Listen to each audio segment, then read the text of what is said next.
Let me share with you the story of this guy named Micah. I'm not talking about the prophet Micah, but the Micah that you're gonna find in Judges chapter 17. Now, Micah is very religious. Okay, he has a temple, the temple that which houses different idols representing different gods that he worshiped, and he even had his own son presiding as priest initially. Okay, just to make sure that Yahweh, that he gains the favor of Yahweh, he also worships Yahweh. He even hires a Levite to become sort of like the high priest of his household temple. So he's quite religious. But the problem with that is when you read the book of Judges, there is this recurring message that the author keeps telling us.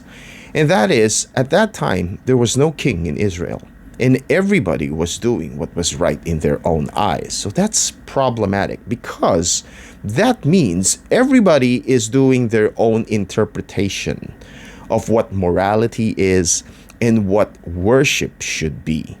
And that is not how you worship God, because God wants us to worship Him and Him alone. If you say that you are a Christian, you have no business going around looking for other gods to worship. You have no business going around looking someone else to call your father. If you say that you are a Christian, your Father in heaven is one. Okay? You don't go around looking for other fathers.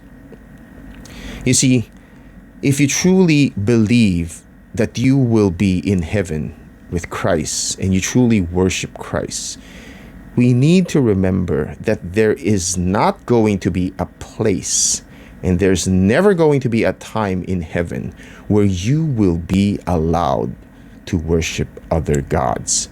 So, if you couldn't handle that today, I suggest that you pray that God change your heart, because there is never going to be a time in eternity that you will be allowed to worship other gods. And if you truly are a follower of Jesus Christ, you would never want to worship other gods as well.